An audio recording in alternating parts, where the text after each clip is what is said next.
औज़ु बिल्लाहि मिनश शैतानिर रजीम। बिस्मिल्लाहिर रहमानिर रहीम। देखकर मेरे जुनून को नाज़ फरमाते हुए, देखकर मेरे जुनून को नाज़ फरमाते हुए मौत शर्माती है मेरे सामने आते हुए।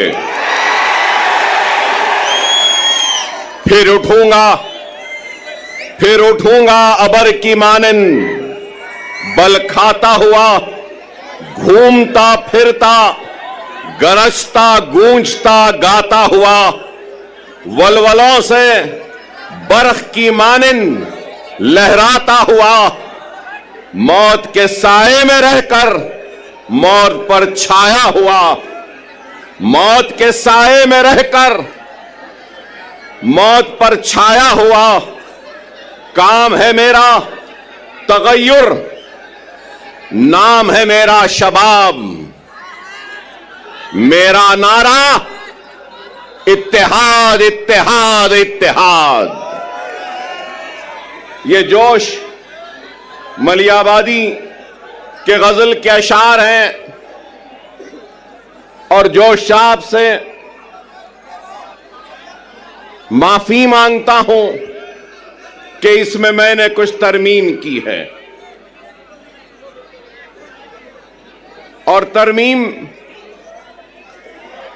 कहां की है कि काम है मेरा तगय्युर, नाम है मेरा शबाब, मेरा नारा इनकलाब इनकलाब इनकलाब। तो मैंने इसको मेरा नारा इत्तेहाद इत्तेहाद इत्तेहाद कहा है। बेशक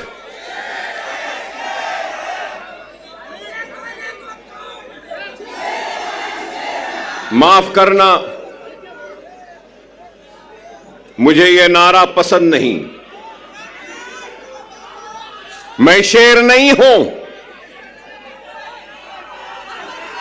मैं मोहम्मद मुस्तफा सल्लल्लाहु अलैहि वसल्लम का गुलामों के गुलामों के गुलामों के गुलामों के गुलामों के जूतियों का दूल हूं।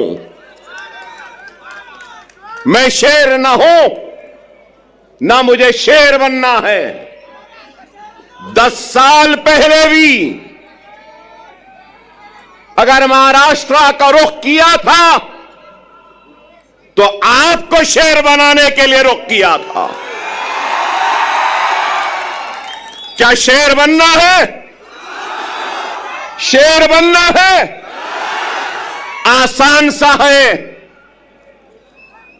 नमाज के पाबंद बन जाओ, कुरान को तर्जुमे से पढ़ो, सुन्नत रसूलुल्लाह को अपने जिंदगी का हिस्सा बना लो, यतीमों के सर पर हाथ रखो, बेवाओं की मदद करो, जुल्म के खिलाफ आवाज बुलंद करो और दुनिया तुम्हें शेर कह के पुकारेगी। आसान। 10 साल पहले भी अगर आपके दरमियान में आया था तो इत्तेहाद के पैगाम को लेकर आया था। उस इत्तेहाद के जरिए नाइंसाफियों को इंसाफ में बदलना चाहता था, हक तलफी को हक में तब्दील करना चाहता था, नाइंसाफी को इंसाफ में बदलना चाहता था और हमारे वजूद के जरिए हमको खत्म करने वालों को यह पैगाम देना चाहता था कि यह मुल्क जितना माथे पे तिलक लगाने वाले का है, सर पे पगड़ी बांधने वाले का है, उतना ही यह मुल्क चेहरे पे दाढ़ी रखने और सर पे टोपी पहनने वाले का भी है। यही पैगाम था और यही कोशिश थी जिसको लेकर हम आगे बढ़े थे 2014 में, और उस 2014 में महाराष्ट्र के 18,000 किलोमीटर का फासला मैंने अपनी गाड़ी में तय किया था, अपनी जान को हथेली में रखकर। डराया गया, धमकाया गया, लेकिन न डरे न घबराए, बेखौफ होकर बेबाकी के साथ इज़ारे हक को बयान किया और सिर्फ आपसे अगर इल्तिजा की, आपसे दरखास्त की और आपसे अगर गुजारिश की तो सिर्फ और सिर्फ इत्तेहाद, इत्तेहाद और इत्तेहाद कहा। मैं ये भी याद दिलाऊं कि अकबरुद्दीन ओवैसी 10 साल पहले भी अगर आया था तो इत्तेहाद के लिए आवाज को उठाई थी, दरखास्त की थी, तो अपने इस शेरवानी के दामन को फैलाकर अपने कलमगो भाइयों के सामने एक इत्तेहाद का भिखारी बनकर अपनी शेरवानी के इस टुकड़े को आगे बढ़ाया था और यही कहा था कि ये इत्तेहाद का भिखारी आया है, तुम अपने इत्तेहाद की खैरात मेरे दामन में डाल दो।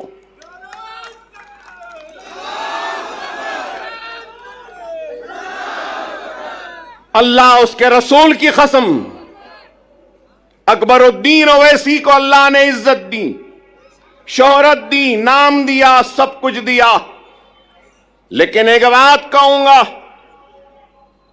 मजलिस इत्तेहादुल मुस्लिमीन के सबसे छोटे और सबसे आखिर का अगर कोई लीडर है तो वह अकबरुद्दीन ओवैसी है। न पहले बड़ा बनने की ख्वाहिश थी, न आज है। मैं तो सबसे छोटा हूं, आप सब मुझसे बड़े हैं और आप इनसे भी बड़े हैं, और इनके बाद और आपके बाद में मैं हूं। इस चीज को याद रखो, इस चीज को याद रखो। क़यादत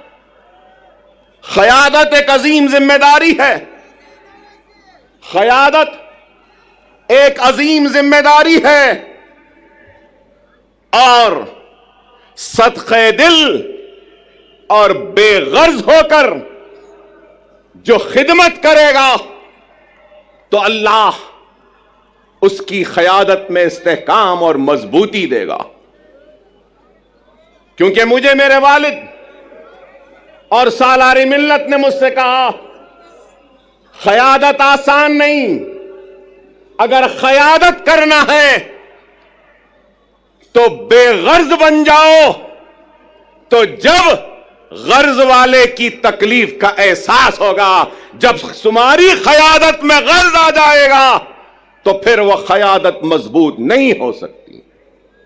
खुदारा इस बात को समझो, मिल्लत की फलाह व बहबूद, मिल्लत की तरक्की, मिल्लत की खुशहाली के लिए अपने जात की खुशियों की कुर्बानी देनी होगी।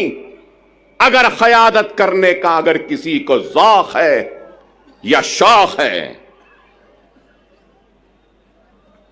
बगैर किसी लालच, बगैर किसी मफाद से अगर कोई आगे बढ़ता है तो अल्लाह सुब्हानहू व तआला उसको कामयाबी, वो कामरानी अता करता। अगर आज मैं यहां खड़ा हूं तो लोग समझेंगे कि 10 बरस बाद अकबरुद्दीन ओवैसी यहां आया है, तो याद दिलाना चाहता हूं, 10 बरस पहले इम्तियाज जलील नहीं थे, 10 बरस पहले वारिस पठान नहीं थे, 10 बरस पहले हमारे मालेगांव के एमएलए साहब नहीं थे, मुफ्ती साहब नहीं थे। 10 बरस पहले हमारे धुलिया के एमएलए नहीं थे।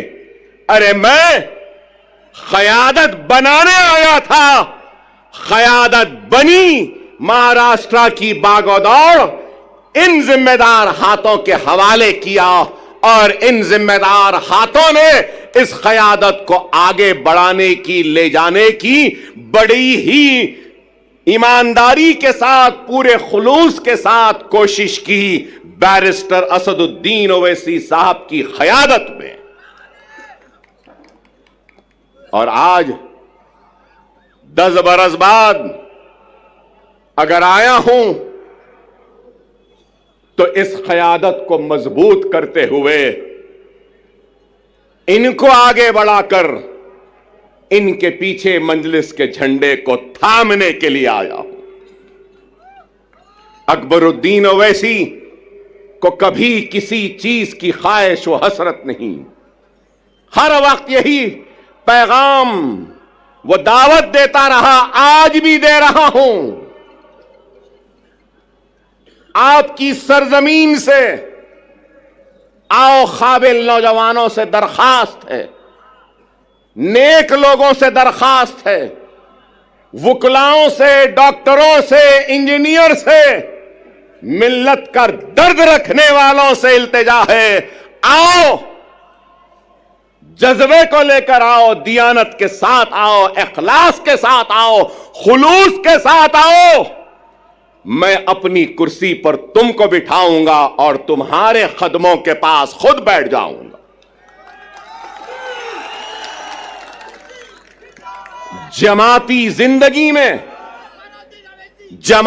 जिंदगी में शख्सियतों की अहमियत नहीं होती, याद रखो। शख्सियतें आती रहेंगी, जाती रहेंगी, जमात कायम व दायम रहेगी। जमात की अहमियत है, अकबरुद्दीन ओवैसी की भी अहमियत नहीं है, जमात की अहमियत है और ये इत्तेहाद की अहमियत है। अगर ये इत्तेहाद है, जमात है, तो यकीन मानो हम शेर हैं। अगर ये इत्तेहाद नहीं, जमात नहीं, तो फिर कुछ भी नहीं।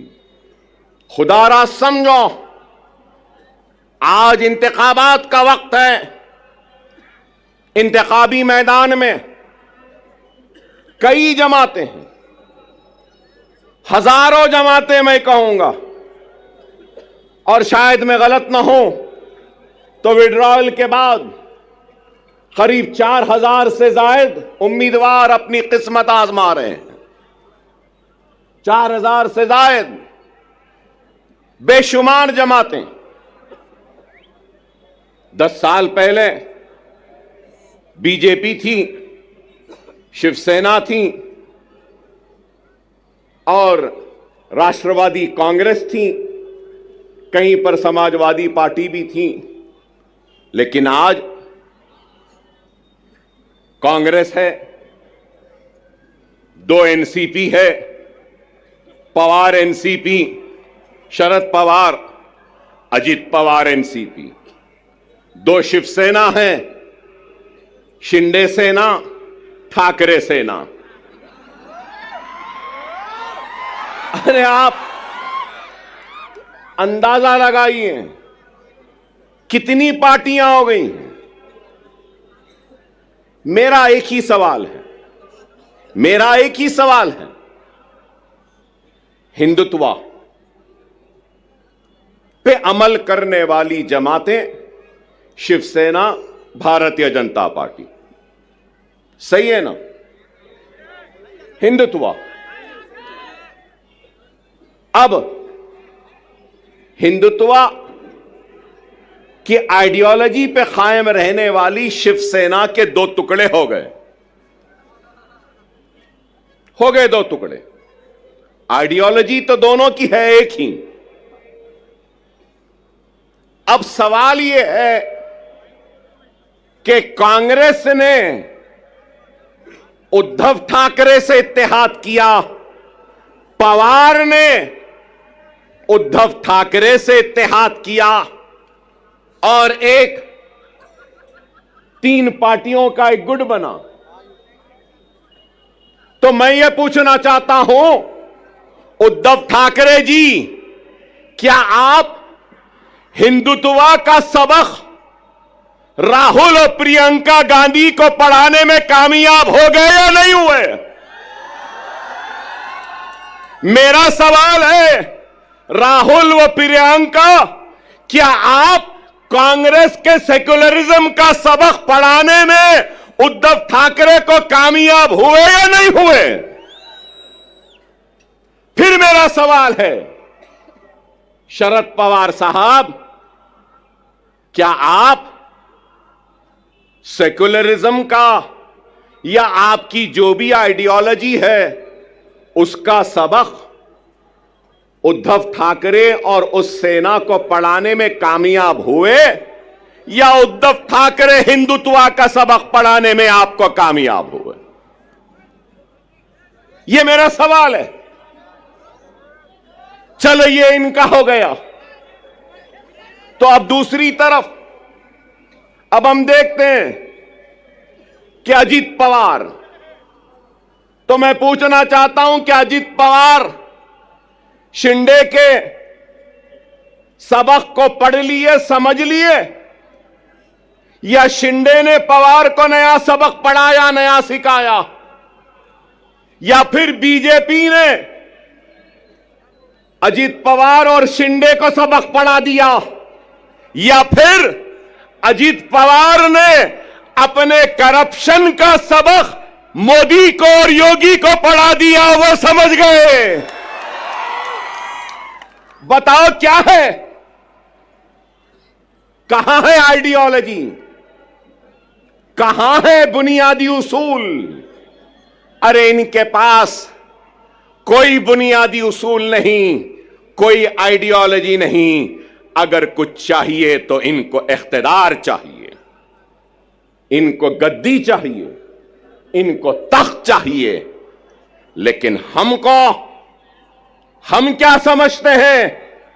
जो लोग ये समझ रहे हैं कि मजलिस इत्तेहादुल मुस्लिमीन वो इम्तियाज जलील औरंगाबाद से नाकाम हो गए और वो कामयाब हो गए, तो उन अहमकों को, उन नादानों को, उन नासमझों को यह कहना चाहता हूं, मजलिस इत्तेहादुल मुस्लिमीन वो है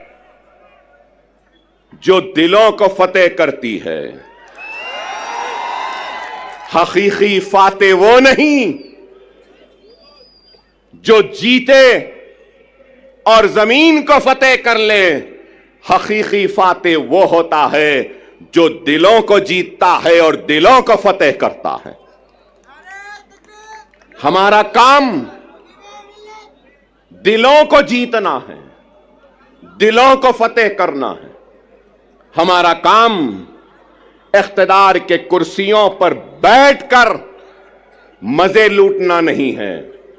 हम सच्चे दिल से, सदके दिल से अवाम की तर्जुमानी करते हैं, उनके मसाइल को उठाते हैं, चाहे ऐवान पार्लियामेंट हो या ऐवान असेंबली हो। मजलिस इत्तेहादुल मुस्लिमीन मसाइल को उठा रही है।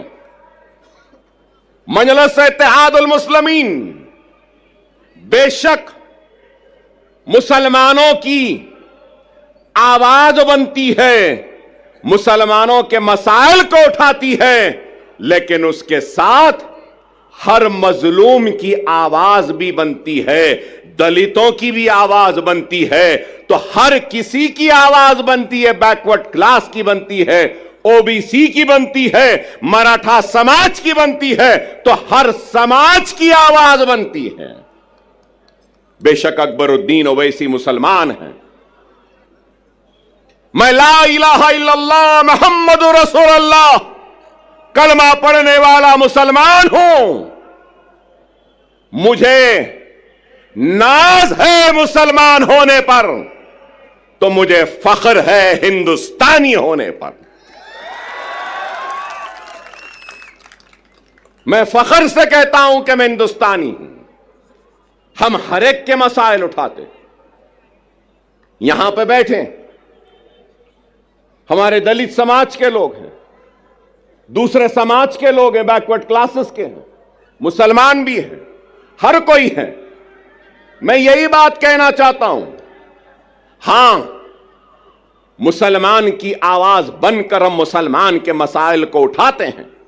मैं उठाता हूं, मुझे शर्मिंदगी नहीं है इस बात का इकरार करते हुए कि मुसलमान हूं, मुसलमानों की आवाज बनता हो, मुसलमान की तकलीफ को बयान करता हो, मुसलमान की हक तलफी पे लड़ता हो, मुसलमान की हक की लड़ाई लड़ता हो और नाइंसाफी पर आवाज को बुलंद करता हो। इसलिए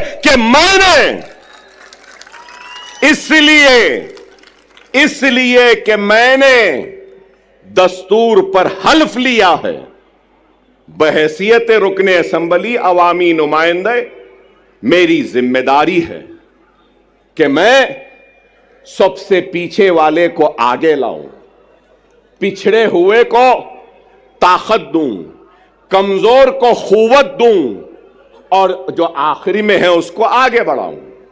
क्या लीडर की यह जिम्मेदारी नहीं? क्या कोई ये इस बात से इनकार कर सकेगा कि हिंदुस्तान की सबसे बड़ी अक़लियत मुसलमान रोजी रोटी, कपड़ा, मकान, तालीम, खुशहाली में सबसे पीछे है? और आज हमारी कोशिश वो पीछे जो मुसलमान है उसको आगे लाएं, हमारी कोशिश वो पिछड़ा हुआ मुसलमान उसको आगे लाएं। अल्लाह उसके रसूल की कसम, जब मुसलमान आगे आ जाएगा तो अगर पीछे ब्राह्मण रहेगा तो उस ब्राह्मण को भी आगे लाने का काम हम करेंगे, क्योंकि हमने दस्तूर पे हलफ लिया है पिछड़ों को, कमजोरों को आगे बढ़ाना हमारी जिम्मेदारी है। यह हमारी सोच है। लेकिन हमारी सोच को मीडिया हाउसेस, अभी इम्तियाज जलील साहब ने मुझसे कहा कि इनके साथ साथ वो आपके दोस्त आए हैं, तो ये हमारे दोस्त हमको बताते हैं कि हम कम्युनल हैं, हमको बताते हैं कि हम भड़काऊ भाषण देते हैं। भड़काऊ नहीं देते, हम हक बयान करते हैं। वो अलग बात है कि हमारी हक बयानी का जवाब इनके पास नहीं होता तो उसको भड़काऊ बना देते हैं।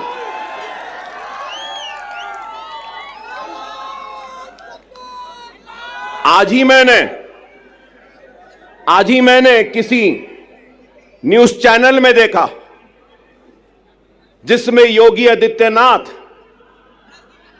ने अपनी तकरीर में कहा कि बटोगे तो कटोगे। लोग काफी एतराज कर रहे हैं उस बात पर, मगर मैं ये कहूंगा, बीफ के नाम पर, मॉब लिंचिंग के नाम पर, घर वापसी के नाम पर, सर पे टोपी पहनने के नाम पर, दाढ़ी पालने के नाम पर जो तुम काट रहे हो, क्या ये तुम्हारी नफरत हिंदुस्तान के सबसे बड़ी अक़लियत से, क्या ये मुल्क को कमजोर नहीं कर रही है? इसका जवाब दो मुझे। अगर हिंदू और मुसलमान को तुम लड़ाओगे, हिंदू और मुसलमानों को नफरत कराओगे, तो क्या यह मुल्क को कमजोर करने के बराबर नहीं है? और अगर मैं कह रहा हूं, मैं अकबर ओवैसी मुसलमान, ला इलाहा इल्लल्लाह मोहम्मद रसूलुल्लाह कलमा पढ़ने वाला मुसलमान, इस मुल्क का किराएदार नहीं है। मैं कह रहा हूं, नरेंद्र मोदी, ऐ योगी, जितना तेरा हिंदुस्तान है उतना मेरा भी हिंदुस्तान है। हिंदुस्तान न तेरी जागीर है न मेरी जागीर है, हिंदुस्तान हिंदू, मुस्लिम, सिख, ईसाई, पारसी, हर मजहब के मानने वालों का है। मजहब भगवान अल्लाह गॉड को नहीं मानने वाले का भी है, किसी एक का नहीं है। हम ये बात कहते हैं तो इनको बुरा दिखता है। अरे इस मुल्क का सबसे बड़ा मसला क्या है? बेरोजगारी। इस मुल्क का सबसे बड़ा मसला क्या है? महंगाई। इस मुल्क का सबसे बड़ा मसला क्या है? हर 2 मिनट 3 मिनट को रेप होते हैं। इस मुल्क का सबसे बड़ा मसला क्या है? ग्रेजुएट्स को नौकरियां। इस मुल्क का सबसे बड़ा मसला क्या है? मुल्क की कमजोर इकोनॉमी को मजबूत करना। इस मुल्क का सबसे बड़ा मसला क्या है? पेट्रोल, डीजल, गैस की बढ़ती हुई कीमतों को नीचे लाना। इस मुल्क का सबसे बड़ा मसला क्या है? रुपये की गिरती हुई कदर को ऊंचा करना। आप बताओ, क्या बेरोजगारी को दूर करने कुछ हो रहा है? महंगाई को दूर करने कुछ हो रहा है? क्या बेघर लोगों को घर देने के लिए कुछ हो रहा है? कुछ नहीं हो रहा है। सिर्फ इस मुल्क को मजहब के नाम पर बांटने की बात कर रहे हैं। योगी की तकरीर को मैंने सुना, बटोगे तो कटोगे कहां? उसके बाद कहा कि जात पात की सियासत। अरे जात पात की सियासत बोलने वाले, तू ये क्यों नहीं कहता कि मजहब की सियासत नहीं करनी चाहिए? यह बात क्यों नहीं कहते? ये तो मजहब की सियासत करेंगे, नफरत के बीज को बोते जाएंगे, असल मसाइल से तवज्जो हटाते रहेंगे। अगर कुछ है तो तलाक सलासा। अरे तलाक सलासा मसला नहीं है। हर मिनट में होने वाला एक रेप, यह हिंदुस्तान का सबसे बड़ा मसला है। एक औरत रात के अंधेरे में घूम नहीं सकती, खेतों में उसकी इज्जत और इस्मत को लुटेरे लूट रहे हैं, यह मसला है। अरे इस पे बात करो, इस पे कुछ करो। नहीं, मुसलमान ऐसा, मुसलमान के इतने बीवी, मुसलमान ऐसा करा, मुसलमान वैसा करा। अरे आप बताओ, तलाक सलासा हो गया, CAA NRC, CAA NRC. Parliament में थे इम्तियाज जलील साहब, हर मसले पर।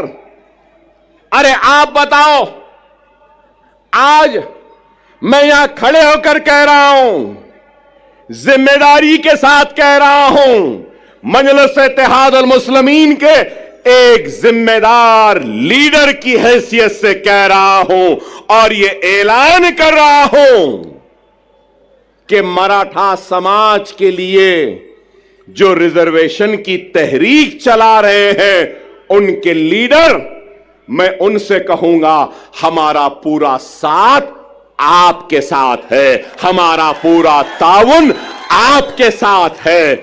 हम पूरी कोशिश करेंगे, मगर उसके साथ ही साथ मैं ये भी कहूंगा, इत्तेहाद होता है ना, तो इत्तेहाद बैनुल मजलूमीन होना चाहिए। इत्तेहाद बैनुल मजलूमीन होना चाहिए। हिंदुस्तान में जुल्म का शिकार अगर कोई है तो वो मुसलमान है। हिंदुस्तान में जुल्म का शिकार अगर कोई है तो वो दलित है। हिंदुस्तान में जुल्म का शिकार अगर कोई है तो वो पसमानदा तबकात है। चलो आओ, मराठा, दलित और मुसलमान इत्तेहादुल बैनुल मजलूमीन बन जाते हैं और अपने जुल्म के खिलाफ आवाज को बुलंद करते हैं।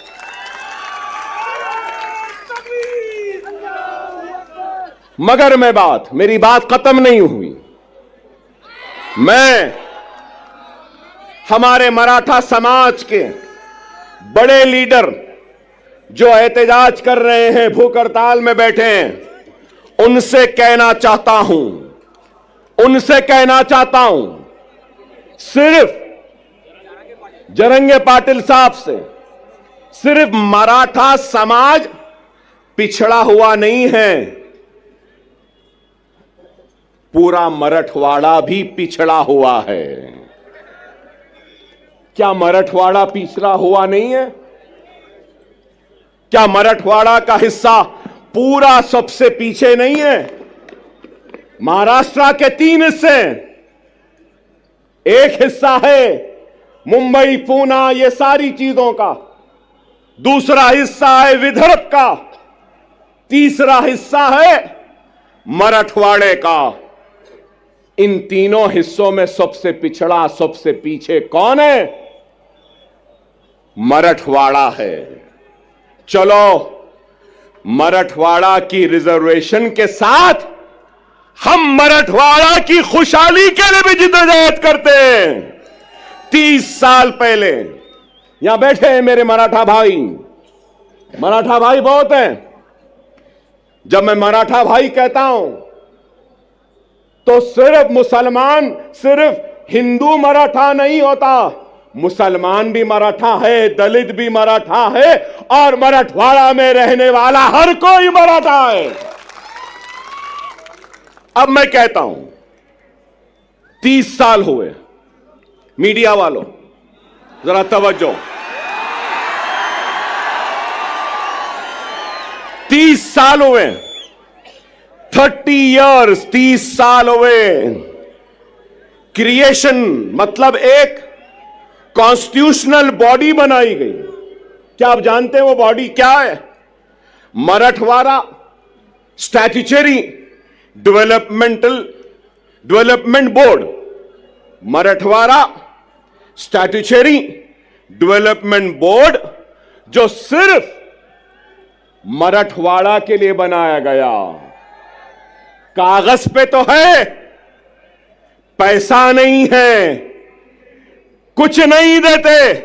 चलो, मराठों के रिजर्वेशन के साथ हम मराठवाड़ा स्टैट्यूटरी डेवलपमेंटल बोर्ड को 50,000 करोड़ का पहला मुतालबा करते हैं, एहतजाज करेंगे और मराठवाड़ा को हम आगे बढ़ाएंगे। क्या तैयार हो? क्या तैयार हो? मराठवाड़ा का किसान खुदकशी कर रहा है, मराठवाड़ा के लोग पानी के लिए तरस रहे हैं, मराठवाड़ा के लोग दवाखानों के लिए तड़प रहे हैं, दवाखाने नहीं है। 100-100, 200-200 किलोमीटर को जाना पड़ता है। पूरे मराठवाड़ा में सुपर स्पेशलिटी के 1 या 2 दवाखाने। क्या चाहिए? एक गरीब को क्या चाहिए? रोजी, रोटी, बीमारी पर इलाज का इंतजाम आज है या नहीं बताओ? क्या नाम के बदलने से रोजी मिल जाएगी? क्या नाम के बदलने से रोटी मिल जाएगी? क्या नाम के बदलने से किसानों की खुदकशी रुक जाएगी? क्या नाम के बदलने से पानी की प्यास मिट जाएगी? क्या नाम के बदलने से क्या बीमार को शिफा मिल जाएगी? क्या नाम के बदलने से कर्जदार किसान के कर्ज दूर हो जाएंगे? नाम में क्या रखा है? ऐ नाहेलो ना समझो, ऐ झूठो, ऐ बेमानो, काम करो, काम। क्या यह गलत है? नीति आयोग की रिपोर्ट उठाकर देख लीजिए मीडिया वालों। काबिल है, मुझसे काबिल, मुझसे पढ़े लिखे, मुझसे समझदार, मुझसे दूरअंदेश, मुझसे ज्यादा सोच फिक्र करने वाले, और मैं तो खुला कह रहा हूं, मोदी और योगी का मैं तो दुश्मन हूं, शायद आप उनके दोस्त हैं। बताओ, उनको जाकर बोलो। नीति आयोग क्या कह रहा है? नीति आयोग की लेटेस्ट रिपोर्ट कह रही है, मेरे मराठा भाइयों, कि सबसे पिछड़ा हुआ जीएसडीपी कम है, रोजाना की कमाई, पानी नहीं मिल रहा है, बीमारी के लिए तड़प रहे हैं। नीति आयोग कह रहा है कि वो मराठवाड़ा का रीजन है। मैं इम्तियाज जलील साहब से भी कहूंगा, सीमांचल की तरक्की के लिए मजलिस लड़ रही है। आप पार्लियामेंट में थे तो आप भी लड़े, अब आप आओ, मैं भी आपके साथ हूं। हम मराठवाड़ा की खुशहाली व तरक्की के लिए लड़ेंगे। हम मराठों का साथ में लेंगे, मुसलमानों को लेंगे, हिंदुओं को लेंगे, मराठों को लेंगे, दलितों को लेंगे, एससीओ को लेंगे, एसटी को लेंगे, सबको लेंगे और मराठों और मराठवाड़ा के लिए हम लड़ेंगे। क्या मेरी बात से आप राजी हैं? राजी हैं? मेरी बात सही है? सही है तो नारे तकबीर, नारे तकबीर, नारे तकबीर। मराठा चीफ मिनिस्टर नहीं चाहिए, मराठवाड़ा में पानी चाहिए। मराठा मिनिस्टर नहीं चाहिए, मराठों को नौकरियां चाहिए। मराठा वो क्या कहते हैं, guardian minister, Maratha guardian minister नहीं चाहिए। मराठों और मराठवाड़ा को उसका हक चाहिए। ये हम चाहते हैं, ये हमारी सोच है, ये हमारी फिक्र है। मैंने आपसे पहले भी कहा कि क्या उद्धव ठाकरे अपना सबक पढ़ाने में कामयाब हो गए या नेहरू गांधी खानदान अपना सबक पढ़ाने में कामयाब हो गए? मेरी इस बात को याद रख लो, अपने वोट की अहमियत को समझो। यहां मौजूद सारे लोगों से कहूंगा कि जमहूरियत के जश्न, ये इलेक्शन में तुम्हारी सबसे बड़ी अगर कोई ताकत है तो याद रखो वो तुम्हारा वोट है। वोट का सही इस्तेमाल करो। अगर वोट का गलत इस्तेमाल करोगे तो नहीं मालूम कौन तुम्हारे वोट को ले जाकर हिंदुत्व के दामन में, उनके कदमों में डाल देगा। क्या गारंटी है? पूरी गारंटियों का दौर चल रहा है। हमारे पास भी 6 गारंटी आई, कर्नाटक में भी गारंटी आई, हरियाणा में भी गारंटी आई। मिस्टर मोदी ने कहा कि मोदी की गारंटी, वाह वाह, ठीक है भाई, वहां भी गारंटी, यहां भी गारंटी, इनकी भी गारंटी, उनकी भी गारंटी, चाय वाले की भी गारंटी। गारंटी तो है। लेकिन ये गारंटी है ना, ये यहां मौजूद ये लोगों का सवाल है, क्या शरद पवार गारंटी देंगे कि इलेक्शन के बाद आप मोदी के साथ नहीं जाएंगे? देंगे? क्या अजीत पवार साहब आप गारंटी देंगे कि इलेक्शन के बाद आप शरद पवार के पास दोबारा वापस नहीं जाएंगे? क्या उद्धव ठाकरे आप गारंटी देंगे कि इलेक्शन के बाद आप फिर चाय वाले के पास चाय की प्याली लेके नहीं जाएंगे? क्या शिंदे गारंटी देंगे कि इलेक्शन के बाद वो ठाकरे के पास दोबारा नहीं जाएंगे? नेहरू और गांधी क्या इस बात की गारंटी देंगे कि वो कभी भी बीजेपी और मोदी के साथ नहीं जाएंगे, हिंदुत्व के साथ नहीं जाएंगे। अरे आज कांग्रेस का शिवसेना के साथ इत्तेहाद करना यह है, इस बात को बोलना है, इस बात को तस्लीम करना है कि हम हिंदू हैं, हिंदुत्व पॉलिटिक्स हम में है और हम हिंदुत्व पॉलिटिक्स को कबूल करते हैं।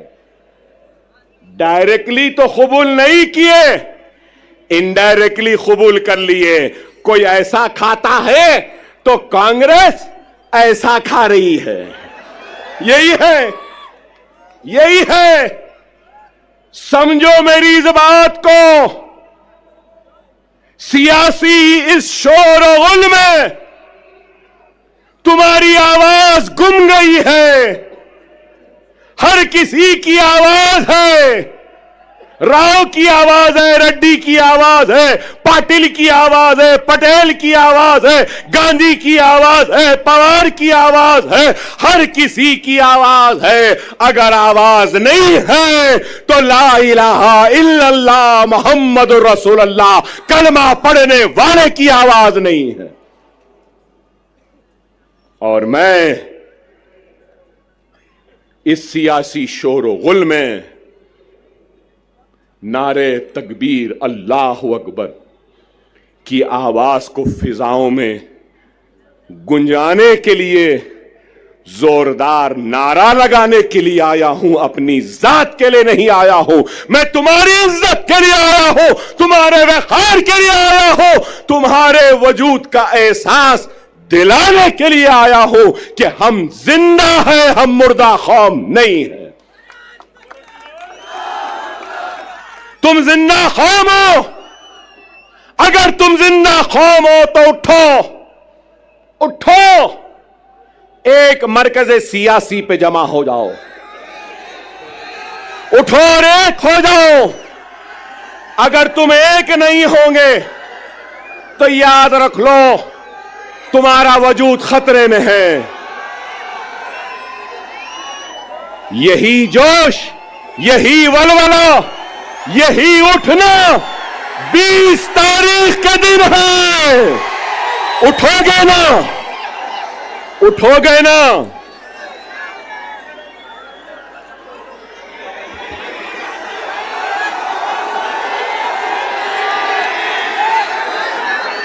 (9:45)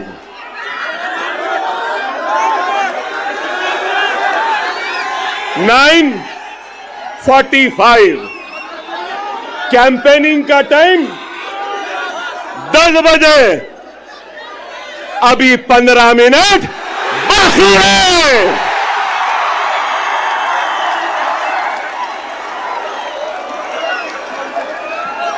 अरे भाई 15 मिनट बाकी है, सब्र करिए। ना वो मेरा पीछा छोड़ती है, ना मैं उसका पीछा छोड़ सकता। चल रही है, मगर क्या गूंज है। नारे तकबीर, नारे तकबीर, नारे तकबीर। अल्हम्दुलिल्लाह, अल्हम्दुलिल्लाह। खुदारा मेरी बात को समझो, वक्त नाजुक है। हमारा सबसे अव्वलीन फरीजा क्या है? क्या है? महाराष्ट्र में बीजेपी और शिंदे सेना और अजीत पवार के हुकूमत को शिकस्त देना, हराना है।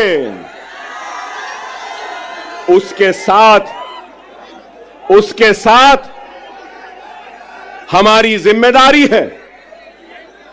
जहां जहां हमारे नुमाइंदे हैं, हमको अपने नुमाइंदों को भी कामयाब करना है। मैं आपके जोश की कदर करता हूं, आपके जोश का एहतराम करता हूं। याद रखो, वो कौम जिसके पास सिर्फ जोश है, और होश नहीं तो वो कौम कामयाब नहीं होती।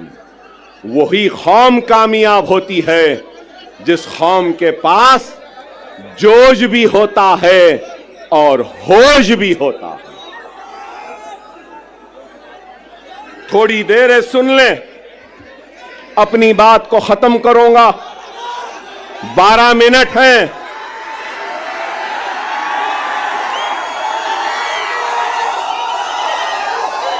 सब्र से सुने,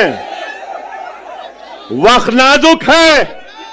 मेरा पैगाम है तुमसे कि हिंदुस्तान के तुम किराएदार नहीं, तुम हिंदुस्तान के बराबर के शहरी हो और तुम्हारे हक की लड़ाई लड़ने के लिए आया हो। तुम्हारा ताउन चाहिए, तुम्हारी दुआएं चाहिए, तुम्हारा साथ चाहिए, तुम्हारा जोश साथ चाहिए, तुम्हारा होश चाहिए।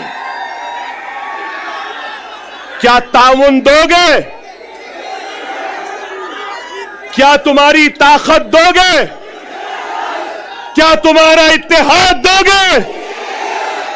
अगर मैं आज इस आवाम से इत्तेहाद की अपील कर रहा हूं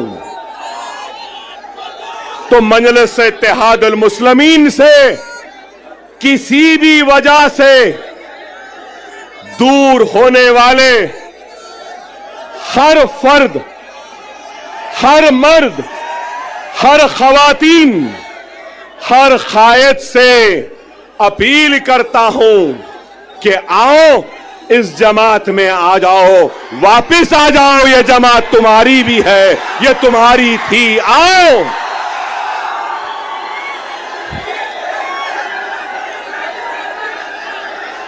हर वो शख्स, हर वो मजलिस का चाहने वाला किसी वजह से नाराज है, किसी वजह से दूर है, तो अकबरुद्दीन ओवैसी यहां खड़े होकर अपनी जमात और अपने इन कायदीन की तरफ से मैं माफी चाहता हूं, मगर ये कहना चाहता हूं कि खुदारा अपनी जात के लिए, अपने खुद के नफ्स के लिए जमात को कमजोर न करो।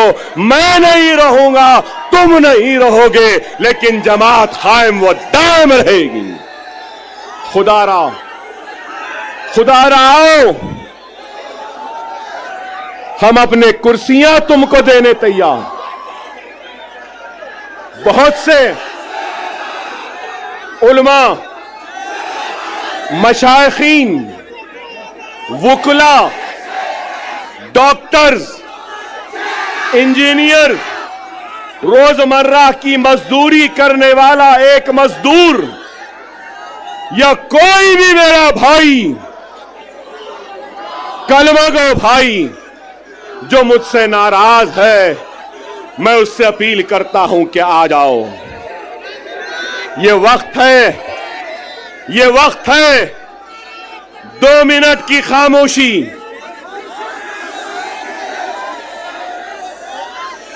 2 मिनट की खामोशी। मेरी बात को सुन लो। महाराष्ट्र की तारीख में ऐसा सुनहरा वक्त नहीं आया जो अब है। अगर हम मुनज़्ज़म, हम मुत्तहिद, हम एक, और अगर हमारे 10 एमएलए आ जाएंगे,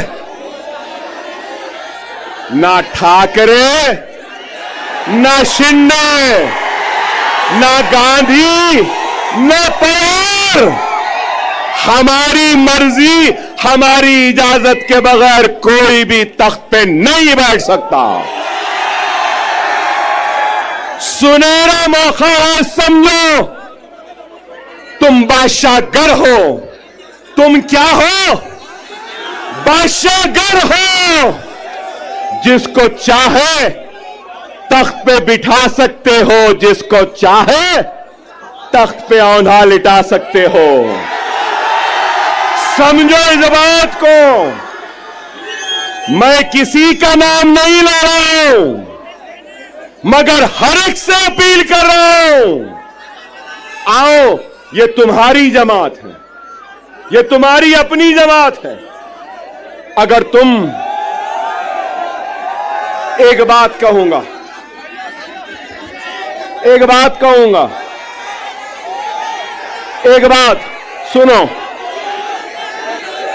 सुनो मेरे भाई, एक बीज होता है ना, बीज को जमीन में बोते हैं ना, जमीन में बोने के बाद अपने पसीने से, अपने खून से उस जमीन को सेंचते हैं। वो बीज एक पौधे का शक्ल इख्तियार करती है, फिर उसके बाद वो पौधा एक दरख्त बनता है, और दरख्त बनने के बाद उस दरख्त में क्या आते हैं? फल आते हैं। फल। ये वक्त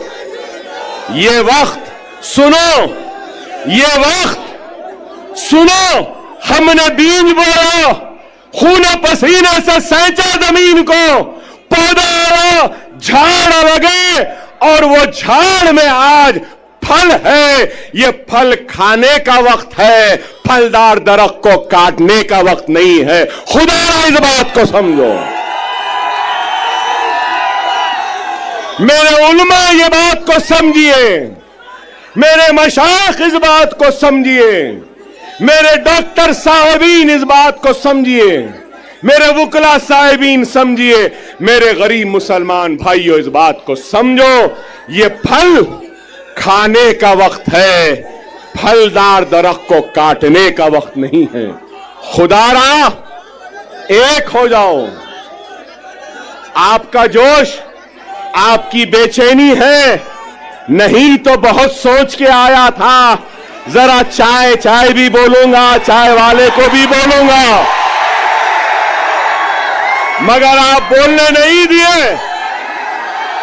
लेकिन ये जरूर है, अभी इम्तियाज जलील साहब बोले ना, अभी इम्तियाज जलील साहब बोले योगी आने वाला है।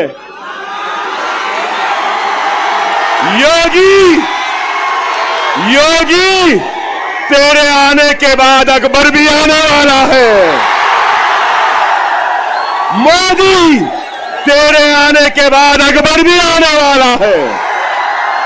हम जवाब देंगे, जिंदगी गुजर गई चाय बनाने में, लेकिन चाय क्या होती है, कैसी बनती है? चाय की पत्ती, चाय की केतली, चाय का पानी, चाय का चूल्हा, चाय।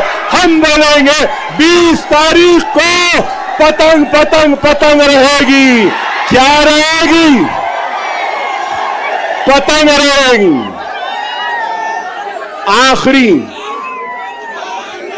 आखिरी अहम बात 10 साल के बाद आया था, अल्हम्दुलिल्लाह जोश तो आज भी है बाकी। 10 साल बाद आया, लेकिन वलवला आज भी बाकी है। 10 साल बाद आया, मगर तुम्हारे जोश ने मुझे और जवान बना दिया। वादा